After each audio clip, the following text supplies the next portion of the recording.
Listen to this sentence. He turns and walks away, holding his phone tightly. What did you hear? Probably, he turns and walks away, holding his phone tightly. The word and just vanished. 3 letters, gone. Just a tiny sound connecting 2 actions.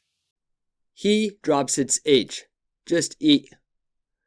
And shrinks to one of the most common reductions in English.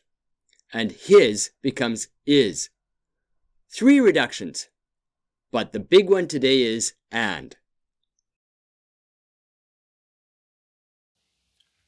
And is one of the most common words in English. You'll hear it hundreds of times a day. And almost every time, it won't sound like and.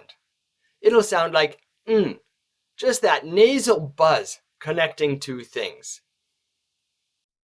He turns and walks away, holding his phone tightly. Let me build the first phrase. Turns and walks, where and disappears. Walks.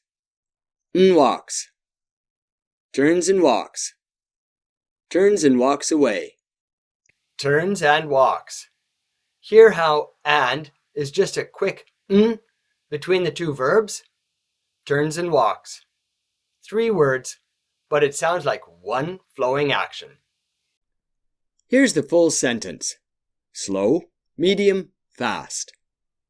He turns and walks away, holding his phone tightly. He turns and walks away, holding his phone tightly. He turns and walks away, holding his phone tightly. English has a heartbeat. Listen for the beat. He turns and walks away, holding his phone tightly. 4 strong beats. Turns, away, holding, tightly. All action, all physical. This sentence moves. He turns, walks away, holding, tightly. 4 beats like 4 footsteps. The rhythm matches what he's doing. Walking away.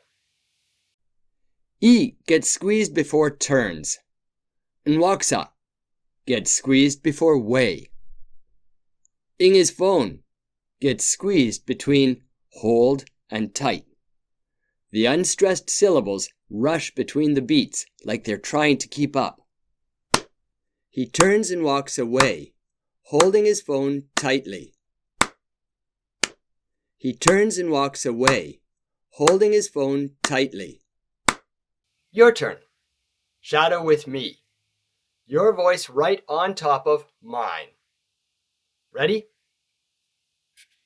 He turns and walks away, holding his phone tightly. He turns and walks away, holding his phone tightly. He turns and walks away, holding his phone tightly. 3 times here. 20 times on the site. The link's below. Next week, the final sentence. Is David going to be okay? The last word on the story.